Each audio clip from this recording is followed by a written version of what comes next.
저의 소원은 예의의 나라에서 동방성인의 백성이 되고자 합니다. 나는 조선인이 될지언정 머리 묶은 오랑캐가 될 수는 없소.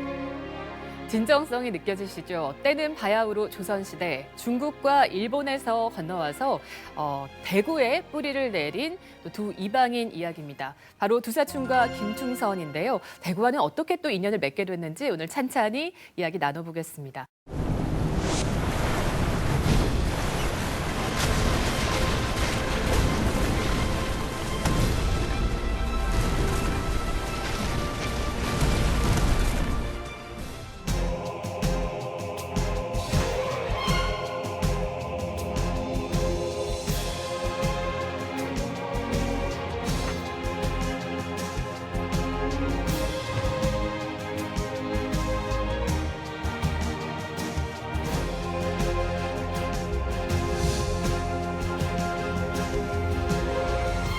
오늘 이야기 손님은 두 작가분들이 소개를 좀 해주실까요?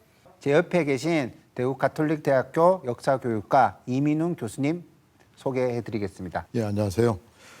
대구 가톨릭대학교 역사교육과와 이순신학과 석좌 교수로 있는 이민웅입니다. 제 전공은 임진왜란과 충무공 이순신 관련 역사입니다. 반갑습니다. 대구 유교문화연구소 송은석 소장님이십니다. 대구 유교문화연구소 소장 송은석입니다. 대구 지역의 문화관광 자원을 일반 대중들에게 알리고 홍보하는 문화관광 해설사로도 역시 활동을 하고 있습니다. 해설사 하실 때도 이 복장으로 모자 쓰고 나가시는 겁니까? 그렇죠. 시민들 만나시는 거예요? 네, 저는 이 모자가 저한테는 트레이드 마크가 지금 된 모자죠. 네. 멋있습니다. 아유, 감사합니다. 네. 두사충과 김충성 장군, 또 대구와는 어떤 인연이 있는지 오늘의 이야기 시작해보죠.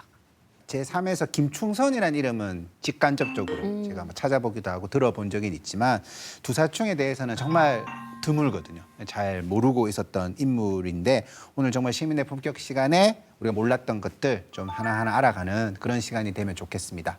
저 두사충 이분이 제가 어릴 때 슬쩍 들어본 것 같아요. 제가 대명동 살았고 지금 아버지도 대명동에 사시는데 요 대명동이랑 인연이 있다고. 진짜로 이 두사충이 여기 살면서 자기 고국인 그 명나라를 생각하면서 지은 이름이 대명동이라고 그러더라고요. 어떻습니까? 대구와의 인연이 있잖아요. 두사충이라는 인물이 분명히. 우리 임진왜란 잘 아시잖아요. 예. 근데 그 두사충 장군은 이제 임진왜란 그리고 정류재란 때 두 번 다 우리 명나라 원군으로 이제 우리 조선에 이제 참전을 했던 이제 장수입니다. 장수. 그 참전 당시에 직책이 그 수륙지획주사라는 직책을 가지고 오셨거든요. 예. 좀 특이하죠. 생소한데요. 수륙 지획 지획주사. 주사. 그러니까 물과 땅에 금을 끊는 직책이라는 뜻이에요. 그것도 전쟁에서 중요한 역할이군요. 그렇죠. 뭐냐면 과거 전투에서는 결국은 어떤 자리에 진영이나 군영을 이제 차리고 또 어떤 지형에서는 어떤 지휘법을 구사해야 되는지 이런 것들을 보는 분이었던 거죠. 또 두사충과 관련해서 조금 흥미로운 일화는 하나 전해지는 게 임진왜란 당시 이제 의병장으로 활동하셨던 분인데 이인서라는 분이 계셨거든요. 이제 그분이 두사충의 이제 명성을 듣고 자신의 아버지인 이암의 몇 자리를 이제 두사충한테 부탁을 합니다. 그때 이제 두사충 장군이 이제 몇 자리를 잡아주면서 이제 예언을 하나 하셔요. 뭐냐면 아마 수백 년 세월이 흐르고 나면 묘 바로 아래까지 거대한 물이 찰 거다. 그러니까 호수가 만들어진다는 거죠. 근데 그게 물이 좀 더 넘어가면 몇 자리까지 넘어갈 수도 있는 건데 어쨌든 그 풍수지리는 그 앞까지만 물이 그렇죠. 들어올 거라고 한 거예요? 그렇게 되면은 아마 이제 후손들은 여기를 떠날 수는 있지만 묘는 절대 이장하지 말라 그랬대요. 근데 실제로 수백 년 세월이 흐르고 난 다음에 그 이암이라는 분의 묘 바로 아래까지 이제 실제로 거대한 호수가 만들어졌는데 물이 차오르면서부터 그 문중에 발복이 시작이 됐다 그래요. 근데 그 호수가 어디냐면 바로 지금 충주호예요, 충주. 와. 실제로 묘에서 보면은 충주호가 바로 발 아래에 내려다 보이죠. 그래서 실제로 풍수하시는 분들은 현재 우리나라에서 손에 꼽을 만큼 아주 훌륭한 명당이라고 이렇게 평을 하고 계시죠. 아까 이 프로그램 시작하실 때 이제 대명동 이야기를 하셨는데 실제로 우리 대명동의 동명이 바로 이 두사충 때문에 만들어진 거거든요. 두사충은 비록 조선에 귀환했지만 자신의 이제 고국이었던 명나라를 잊지 못했던 거죠. 그래서 이제 상망분향내라 그러는데 매달 초하루 보름날은 이제 그 대명동에 이제 대명단이라고 단을 하나 만들어 두고 거기에서 이제 명나라를 향해서 이렇게 예를 표했다 그럽니다.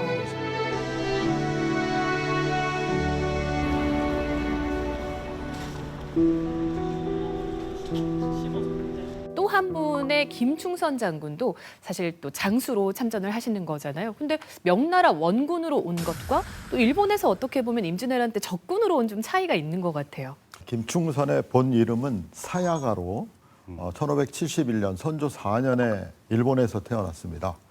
임진왜란 당시에 가토 키요마사 2군 사령관이었죠. 좌선봉장으로 우리나라의 휘하 병력 500명을 이끌고 들어오게 됩니다. 그런데 들어오자마자 곧바로 경상도 병마 절도사였던 박진에게 부하들과 함께 귀순을 합니다. 당시 이제 신무기였던 조총 기술을 우리에게 전해주었고 또 귀화한 후에도 병저호란 때까지 여러 전쟁에 조선의 장수로 참전하면서 공을 세웠던 그런 인물입니다. 이 두 인물에 대해서 살짝 맛보기로만 또 말씀을 드렸는데 들어보시면 공통점이 또 느껴지실 겁니다. 임진왜란이죠. 조선은 이제 건국 당시에는 굉장히 상무적인 나라였습니다. 그런데 이제 한 200여 년이 흐르면서 그 초기에 그 상무적인 기풍이 사라지고 유교 성리학의 영향이 커지면서 이제 점차 문치주의의 영향을 많이 받고 그래서 국방 태세가 오히려 해이해지는 그런 이제 문제가 이제 발생했죠. 특히 임진왜란 시기에는 훈련받은 상비군이 없는 그리고 또 군대를 지휘할 만한 유능한 지휘관이 없는 그런 상황이 됩니다. 일본은 당시에 이제 도요토미 히데요시가 통일을 하고 안정적인 시기로 접어드는 거죠. 그리고 또 이렇게 전쟁을 일으키는 것은 또 위험할 수도 있을 건데 왜 이렇게 자기 나라 바깥으로 진출하려고 했는 걸까요? 크게 한 세 가지 정도로 정리해 볼 수 있습니다. 하나는 도요토미 히데요시의 개인적인 야망, 국제 정세를 잘 모르는.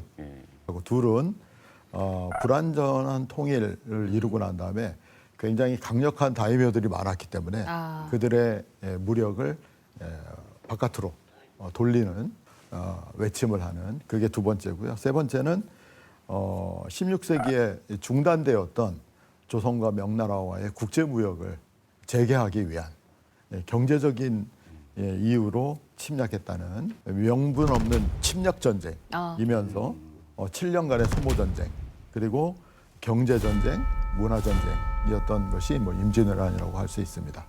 조선에 투항하거나 항복한 외인들을 항외라고 칭했는데 이 김충선도 이제 항외의 한 사람이겠죠. 김충선 같은 경우는 지금 임진왜란 때 선봉장으로 들어오셨는데 근데 얼마 안 돼서 바로 귀순을 하셨다고 그러니까요. 들었습니다. 기화를 조선이 좋아하니- 하려고 온 것 같죠. 그러니까요. 네. 이게 항복이나 이런 게 아니고 그죠? 오자마자 거의 귀화한 거예요?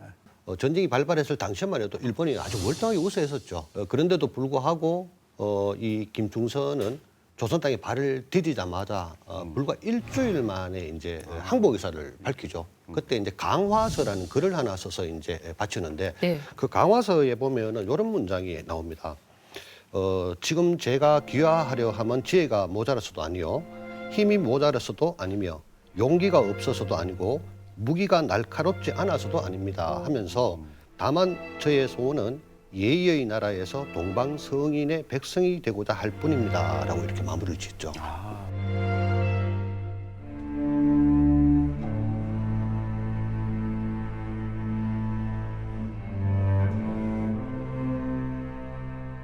당시에 조선은 이제 소중화 또는 소중하라는 이제 사상이 있었는데 조선은 중국 다음 가는 문화 대국이었다라는 그런 자부심이 담겨 있는 것이거든요. 예. 근데 두사춘도 장군은 좀 다른 것이 두 번을 오죠. 두 번에 걸쳐서 오게 되는데요. 1597년도 이제 정류재란이 발발할 때 이제 다시 들어오게 됩니다. 그때는 자신의 이제 매부였던 당시에 수군 도독 진린이라는 분의 이제 참모로 이제 오게 되거든요. 근데 좀 흥미로운 것은 1차 원정 때가 아니고 2차 원정 때 올 때는 혼자 온 것이 아니고 자신의 두 아들도 같이 데리고 왔다는 거죠. 이미 뭔가 생각이 있었다라고 봐야 되겠죠. 네, 두사춘과 김충선 두 분이 귀화를 해서 정착한 곳은 또 공교롭게도 우리 지역 대구입니다. 한양과도 멀었고 그 당시에도 이렇게 더웠을까요? 이 두 분이 대구를 선택한 이유가 또 궁금할 것 같아요. 이게 또 시민의 품격을 높이는 이야기가 될 수도 있거든요. 임진왜란 초기의 전쟁 기간이 한 1년여 지난 다음에 4년여에 걸친 강화 교섭이 진행이 됩니다. 예, 그때 이제 일본군이 모두 본국으로 철수한 게 아니고 남해안에 이제 외성을 쌓고 주둔을 하게 되는데 이게 남해안에 있는 왜군을 견제하기 위해서는 예. 이제 대구 같은 지역에 멀지 않은 곳에 이렇게 주둔하면서 하게 된 거죠. 정유재란 시기에도 이제 초기에 잠깐 일본군이 이제 저 경기도 북군까지 올라갔다가 다시 후퇴를 하거든요. 후퇴하게 되면은 다시 한번 또 남해안에 외성을 쌓고 주둔을 하고 있습니다. 그러니까 정유재란 때도 대구 부근, 뭐 경주라든지 여러 곳에 이제 조명 연합군이 주둔하면서 일본군과 대치하는 그런 어떻게 보면은 그 전진 기지 같은 곳이죠. 그 대구에서는 또 어디를 그 김충선이 많이 지켜봤나요? 그게 저기 그 달성의 남쪽 삼정산 아래 우록동을 눈여겨보고 있었다고 합니다. 병자호란이 끝나고 돌아왔을 때 그때 쓴 기록이 남아 있는데 왜 이 근처를 선택을 했는지 어떻게 나와 있냐면 이렇게 나와 있습니다. 산은 높지 않으나 수려하고 물은 깊지 않으나 맑다. 봉암이 동쪽에 있고 황학의 봉오리가 서쪽에 솟아있다. 차가운 샘물은 오른쪽에 솟아오르고 선녀가 노니는 골짜기는 왼쪽에 깊숙하다. 내 자손 가운데 혹시 도의를 강론하고 의리를 토론할 사람이 있을 수도 있겠다. 내 소원을 이룰 곳이다. 이렇게 적어놓았다고 합니다. 소원을 이룰 곳이다라고까지. 여기 지금 우룩동에 대한 묘사가 네네. 맞는 거예요? 이거는 맞는 정도가 아니고 거의 뭐 100% 부합해요. 왜냐하면 저는 대구 지역을 다 다닌단 말이에요. 예. 이 우록동 같은 경우에도 뭐 거의 한 100회 이상 갔다 왔던 것 같아요. 근데 우록동이라는 그 지명을 한번 보시면 아실 수가 있는데 방금 선녀가 논다는 얘기도 하셨잖아요. 예. 자, 우록동 자체는 버두자에다가 사슴 녹자입니다. 사슴을 버타고 산다는 뜻이고 우록동에서 우리가 왜 남지장사라고 산 꼴짝으로 조금 더 갈 수가 있거든요. 그 안쪽 동네는 백록동이라고 불러요. 거기는 이제 흰 사슴과 같이 벗어난다는 거예요. 그리고 선녀가 논린다는 건 무슨 뜻이냐면 우록동, 백록동이라는 동맹이 만들어지기 전에 과거에 그 동네 이름이 선유동이라고 이렇게 불렸다 그래요, 사실은. 그래서 실제로 이 지역은 지금 이렇게 가보셔도 또 신천이 출발되는 곳이 바로 그 우록동이 되거든요. 그래서 대구 인근으로 봤을 때는 아마 은자가 이렇게 숨어서 은거하기로는 가장 좋은 장소가 아니었다 이렇게 볼 수가 있죠. 백록동이라는 이 지명의 유래가 어떻게 되냐면 나중에 그 두사총 장군과 김순천 장군의 두 분의 이렇게 연결고리가 되는 분이 이제 그 우성범이라는 분이 계시는데 그분이 살았던 동네가 백록동인데 어떻게 해서 백록동이라는 지명이 나왔느냐 하면 이 우성범이라는 분이 이제 청도 쪽에 살다가 이쪽으로 이제 결국 거주지를 옮기게 되거든요. 네. 한겨울이었다 그래요. 근데 이사하는 날 눈이 한참 이렇게 눈이 가득 있는데 다친 흰 사슴 한 마리가 자기 집으로 들어오더랍니다. 그래서 그 사슴을 치료를 해줬다 그래요. 그리고 난 다음에 이제 그 사슴이 다시 돌아가게 되는데 그때 이 우성범이라는 분이 내가 이사 오는 날 흰 사슴이 우리 집에 찾아왔다. 굉장히 길한 조짐이다. 그래서 자신의 집 이름을 백록당이라고 이렇게 붙였죠. 네. 김충선은 이제 우록동에 살면서는 이제 여성을 편히 보내려고 그랬겠죠. 이제 숨어서 이제 사시려고 했는데 결국은 이제 그분을 가만두지 못했던 것 같아요. 이괄해란 그리고 정묘호란 그리고 이제 병자호란 같은 이제 큰 국난이 닥쳤는데 이때 김충성 장군 역시 이제 칼을 들고 전장을 다 뛰어다니신 거죠.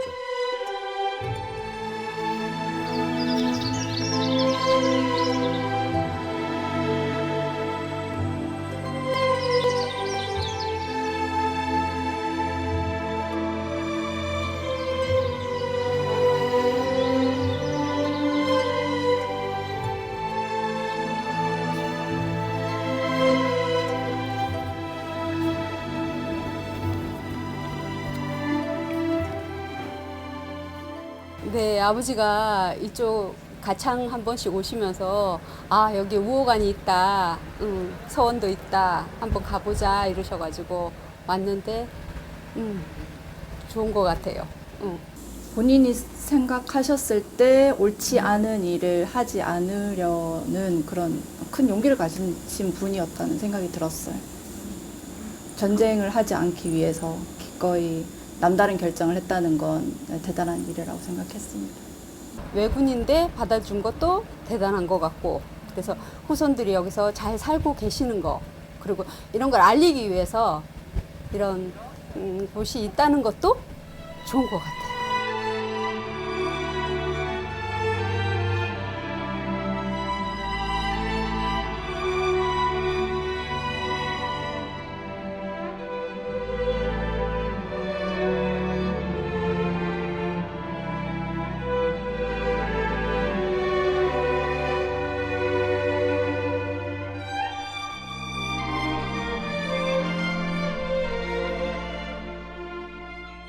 두사충은 근데 임진왜란 이후에는 흔적이 별로 없다고 하셨잖아요.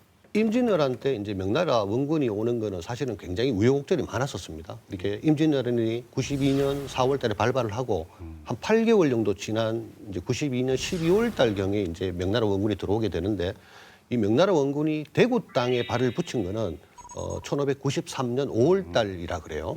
그리고 대구 땅에 이제 첫 주둔지가 어디였나 하면 지금 우리 대구 북구 칠곡 아시죠? 북구 지역의 칠곡. 그쪽에 이제 주둔지가 있었다 그럽니다. 그래서 아마 추측컨대 도사중 장군은 그 당시에 이제 명나라 원군 총사령관이었던 유정의 참모로 해서 아마 이때 대구 땅에 첫 아마 발을 들이고 대구와 인연이 되지 않았겠나라고 이제 추정은 그렇게 하고 있는 거죠. 도사충은 당시로서는 이제 황조유민, 그러니까 명나라에서 벼슬을 했던 사람이었기 때문에 예.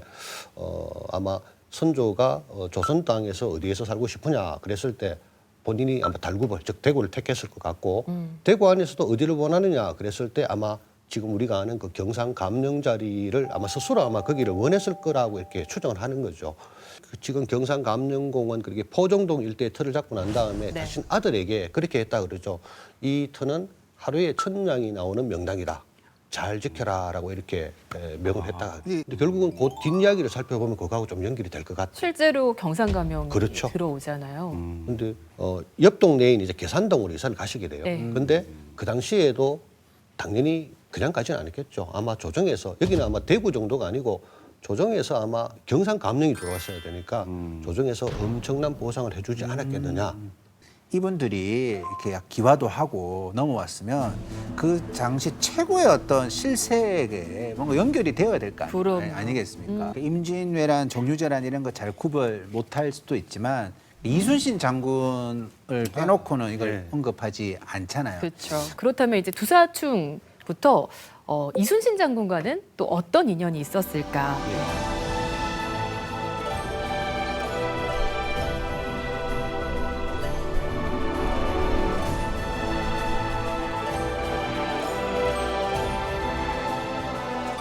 두사충 장수는 정유재란 때 진륜제독과 같이 오게 되는데요. 진륜제독은 두사충 장수의 매부이기도 했고, 그리고 두사충 장수가 풍수 중에서도 육지뿐만 아니라 바다에서도 진을 칠 줄 알았기 때문에 두사충 장수와 진린제독과 그리고 수군 3도 총재사였던 이순신 장군과 만날 기회가 많았습니다.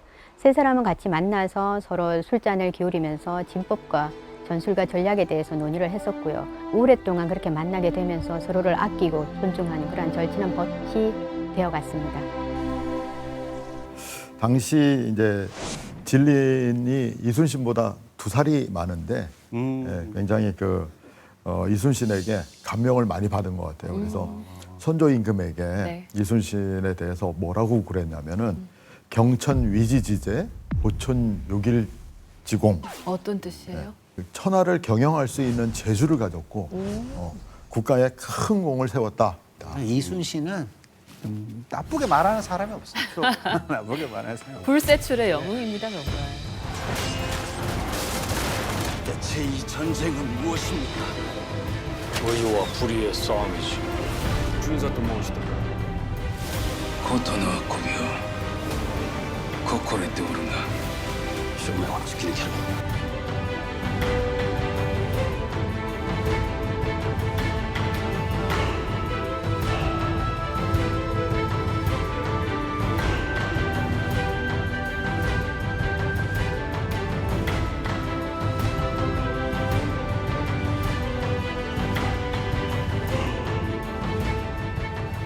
김충선 장군이 당시 이제 경상도 절도사에게 신북인 이 조총을 빨리 조선에서도 만들어야 된다라고 이제 건의를 했다 그러고 그리고 이제 경상도 병령에서 이제 김충선이 직접 조총 제작 방법 그리고 화약 제작하는 그런 기술을 이렇게 전수했다라고 하는 그런 기록이 나오죠. 그리고 정류재란이 일어났을 때 이제 왜군들이 이제 남해안하고 울산 쪽에 이제 이렇게 포진을 하고 있을 때 울산성 전투 당시에 이제 김충선 장군이 직접 이제 철포부대 그래서 이제 조총부대죠, 그죠?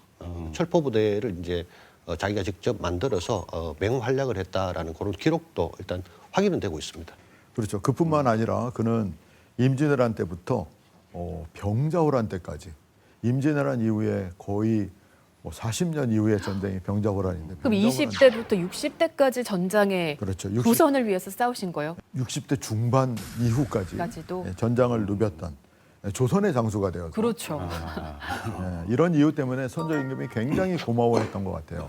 그래서 이제 처음에 이제 귀화했을 때 가선대부 종이품 품계죠. 그 이후에 정이품 정헌대부까지 품계를 하사하기도 하고요. 특히 이제 김해 김씨 김씨 성을 하사하는 그런 일까지 있었습니다. 성은 이제 김씨로 정해진 이유는 바다 건너서 온 모래를 이렇게 걸러서 금을 얻었다는 뜻에서 김해 김씨. 그 아까 김충선의 우리 일본명이 사야가잖아요. 예. 사가 모래 사자거든요.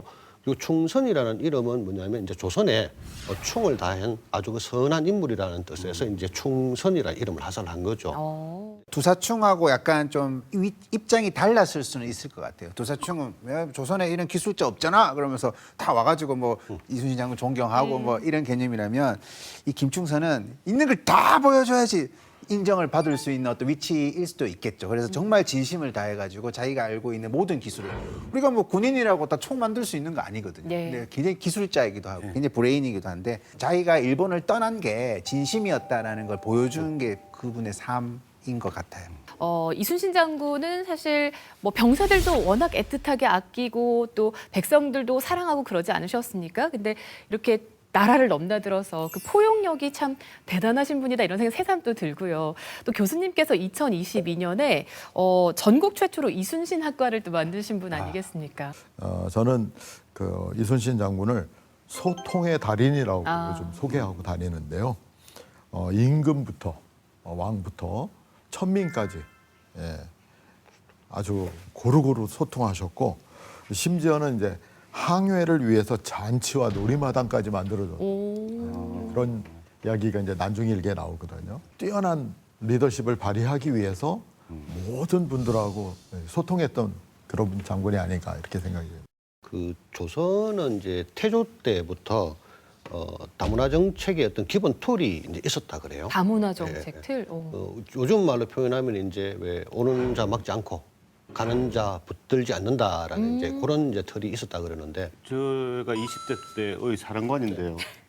태조 이성계와 비슷한 마음을 예. 갖고 계셨군요. 제가 배포가 좀 컸죠.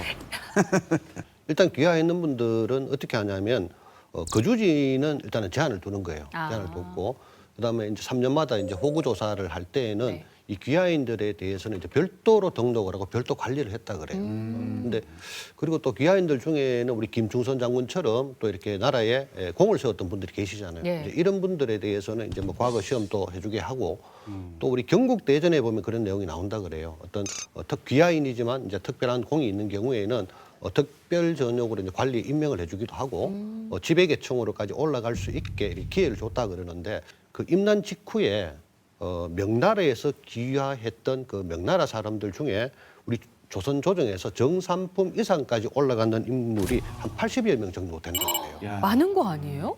굉장히 많죠. 네. 네. 가장 대표적인 게 어떤 거냐면 이제 큰 공이 있었을 경우에는 이제 우리 그 세금을 면제해 준다 그러죠. 그 다음에 이제 부역도 이제 면제를 해주게 되고 그리고 뭐 남자들 같은 경우 군역도 면제를 해주고요. 그리고 이제 뭐 토지라든지 의복이라든지 심지어는 뭐 노비도 이렇게 하사하는 경우도 있었다 그래요. 네. 그리고 김충선 장군도 여기에 해당되지만 이제 우리 조선 여인과 이제 결혼도 할 수 있게 허락도 해줬고. 조선드림이라고 이제 표현해도 충분히 될 정도인 것 같은데요. 16세기부터 이제 변화가 시작되는데 이제 조선 건국 초기에는 나라 안팎으로 이제 정세 안정이 필요했던 시기입니다. 그러니까 국경에서 귀화하면 그 적이 될 수 있는 사람들이 우리나라 사람이 되는 거니까 그런 것들을 이제 굉장히 좀 자유롭게 받아들였던 것 같고요. 근데 이제 중종 때부터 중종 16세기부터는 이 귀화, 향화 자체를 반대하기 시작합니다. 그다음에 뭐 흉년으로 경제적으로 이제 공공해지기도 하고 귀화했던 사람들이 오히려 도망을 가서 또 문제가 생기기도 하고 또 귀화한 사람들을 또 뭐 건축 공역에 막 부려먹어가지고 그 사람들이 이제 불만을 이제 갖게 되기도 하고 이런 이제 문제들이 점차 생기면서 16세기에는 조선 초기에 그런 귀화 정책 이런 것들이 그대로 유지됐다고는 좀 보기 힘들 것 같아요. 게다가 막 전쟁까지 이렇게 많이 겹쳤으니까 다른 그 이민자들도 막 도망자도 막 늘었을 것 같은데. 오히려 전쟁이 있던 시기 그리고 이제 명청 교체기 이렇게 혼란스러운 시기에 귀화인이 더 많이 발생했습니다. 이제 임진왜란 시기에는 이제 일본의 병사들 이제 너무 힘든 노역에서 이제 지치고 살 수 없다. 그래서 이제 조선으로 귀화하는 경우가 많이 있었던 것 같고요. 광해군 14년 같은 경우에는 10만 명 정도가 귀화를 해왔다고 할 정도로. 선조실록에 보면 우리 흔히 이제 오성과 한음으로 잘 알려져 있는 이덕형 대감아시죠? 이덕형 대감이 이제 이렇게 얘기를 하는 것이 있는데 외적들의 한 끼 식사가 작은 종지 하나에 밥이 전부이다. 그나마 그것도 절반 이상이 껍질이었답니다. 그래서 일은 고달프고 배가 고파서 항복하려는 자가 매우 많았다라는 이런 묘사가 있는데 김충선 장군은 우리 조선 땅을 밟자마자 바로 초기에 바로 귀환을 했다는 것이고 네. 좀 전에 설명이 있었던 그 왜군들은 전쟁이 한참 지나고 난 다음에 워낙 힘든 상황에서 죽지 못해서 이제 귀환했다라는 그런 차이점은 한번 기억을 해두실 필요가 있을 것 같아요. 이 두 사충 김충선 두 분이 대구에 정착하는 경로는 와 인연은 좀 서로 다르지만은 두 분 다 대구에 오셨으니까 네. 두 분이 대구에서 만나서 교류하는 그림 모습도 좀 상상이 되는데 두 분 좀 교류가 좀 있으셨나요? 동성로에서 만난다든지 향촌동에서 차를 한 잔 한잔 드신다든지. 부사충과 김충선이 서로 만날 수 있던 그 매개체가 됐던 분이 이제 앞전에 한번 설명을 드렸는 그 백록당 우성범이라는 분이거든요. 이분이 이제 의록동에서 서쪽으로 한 2km 정도 떨어져 있는 그 백록마을에 백록당이라고 하는 이제 우리 서재라 그러죠. 서재를 짓고 거기에서 이 세 분이 서로 간에 만나서 학문도 나누고 이랬다 그래요. 그래서 이분을 매개로 해가지고 도사충과 김충선은 서로 이렇게 친분이 있었다 그러고. 예, 이문농 교수님께는 이순신과 또 임진왜란 연구하다 보시면 그 한중일 삼국이 좀 서로 다르게 본다거나 좀 왜곡된 면이 있다거나 좀 연구자로서는 좀 앞으로 어떤 부분을 좀 바로잡고 싶으신지요? 역사를 가장 자의적으로 해석하는 두 나라가 중국하고 일본이 아닌가 이렇게 생각합니다. 그러니까 자기네들이 유리한 방향으로만 연구가 이루어지고 있다 이렇게 보는데 그래서 우리나라에서라도 사실에 입각한 정확한 역사 연구를 해가지고 그냥 가만히 두는 게 아니라 활발하게 그 중국하고 일본하고 학술 교류를 통해서 그런 것들을 좀 전파하고 설득하는 그런 작업들이 이어져야 되지 않을까 이렇게 생각합니다. 예, 요즘도 코리아 드림이라고 해서 꿈을 이루기 위해서 또 한국을 찾는 외국인들도 많은데요. 이 조선 시대에도 또 각자의 이유로 이 한국을 선택하고 귀한 두 이방인의 이야기 오늘 나눠봤습니다. 두 분은 함께하신 시간 어떠셨는지요? 사실 오늘 제가 한 가지를 꼭 말씀드리고 싶은 것이 뭐냐면 우리가 도사충 장군 얘기를 하면서 이제 풍수지리 이야기를 많이 했었잖아요. 물론 흥미로우니까 그런 얘기를 많이 나눴지만 모명제에 가면은 이제 대청에 보면 모명제 중건기라고 기문이 하나 붙어 있는데 그 기문에 보면 두명규라는 분이 쓰신 내용이 이렇게 나와요. 뭐냐면 나의 선조 도사충 장군은 사람들에게는 풍수지리가로만 자꾸 알려진다.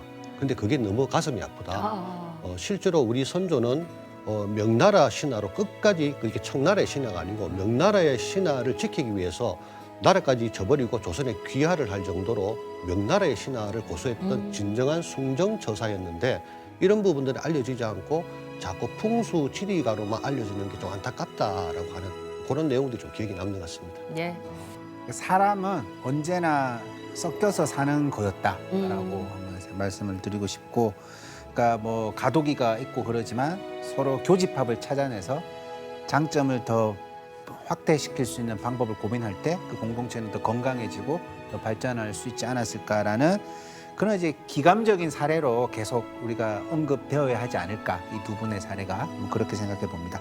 임진왜란 전쟁 시기에 우리 조선에 귀화했던 두 외국인에 대해서 살펴보았는데요. 시대가 바뀐 오늘날에도 전 세계에서 많은 외국인들이 우리나라로 오고 있습니다.